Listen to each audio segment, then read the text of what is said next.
ई ना भागा ना जब खुद बाप बन गइलो बाबा बन गइलो तब माई मुए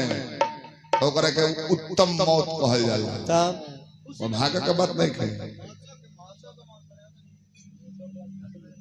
लेदारी बोले है वो कौन हो हमरा बहुत पहले बोलन का छुए दो ये जान तू छुआई कुछ लेला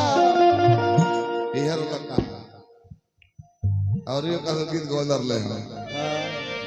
तारे नारे नारे नारे हर पुलिया में जो बना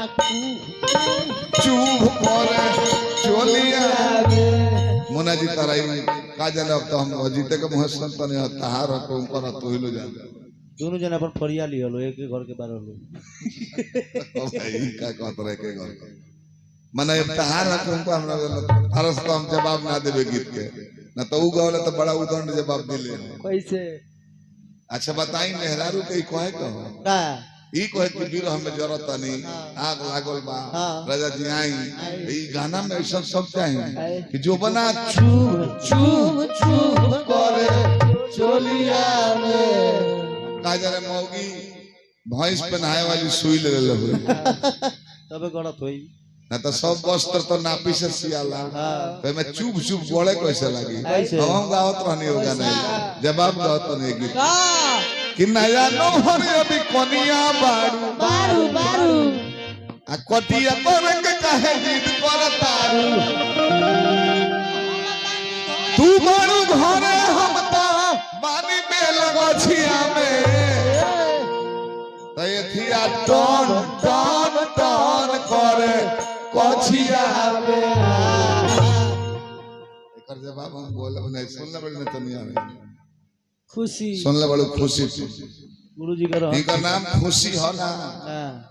इनका असली नाम है खोसी खुशी खुशी खुश करेली खुश के पूछ के नाम का कहली खोसी एकदम गुरुजी का रहन पर चलता रहे वो ममता के छोरत नहीं कोनो भी ले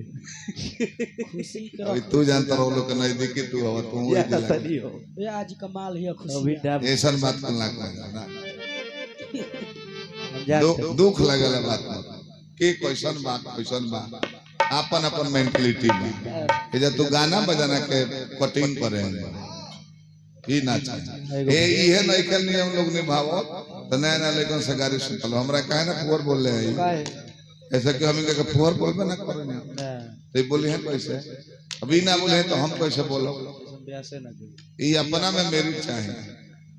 जेकर संग होता ओकर संग होला तो दोसर बात बा